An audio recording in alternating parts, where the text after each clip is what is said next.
شیخ جزولی رحمہ اللہ خود فرماتے ہیں کہ میں کہیں سفر میں تھا، فاس نامی کسی علاقے میں موجود تھا، غالباً یہ وہاں تحصیل علم کے لیے گئے تھے۔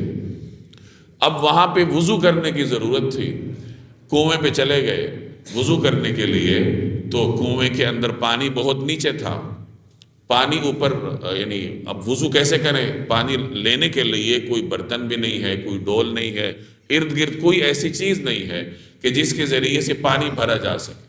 تو وہ حیران و پریشان تھے کہ میں پانی کیسے بھروں، تھے معروف آدمی، دنیا جانتی تھی، علم میں اپنا ایک مقام رکھتے تھے۔ تو وہاں قریب کسی بلند جگہ پہ ایک چھوٹی بچی تھی، اس نے جب دیکھا کہ اس طرح ایک مسافر ہے، کنویں کے کنارے موجود ہے اور پانی نہیں بھر پا رہا، تو وہ آئی اور پوچھا کہ کیا مسئلہ ہے، آپ کون ہیں؟ تو انہوں نے تعارف کروایا کہ میں محمد بن سلیمان جزولی ہوں، وضو کرنا ہے، پانی نیچے ہے۔ تو بچی نے کہا کہ اچھا آپ وہ معروف آدمی ہیں اور بس اتنے سے مسئلے میں پریشان ہیں کہ پانی اوپر نہیں آ رہا۔ تو اس بچی نے اس کنویں میں اپنا لعاب ڈالا اور اس کے لعاب ڈالنے کی برکت تھی کہ پانی اوپر آ گیا۔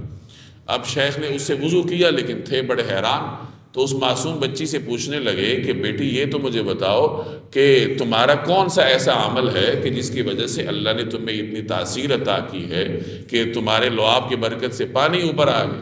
تو اس بچی نے کہا کہ میں رسول اللہ صلی اللہ علیہ وسلم کی بارگاہ میں درود پڑھا کرتی ہوں، اور اس نے پھر درود کے کلمات بھی بتائے جو شیخ نے پھر اپنے کتاب میں بعد میں لکھے۔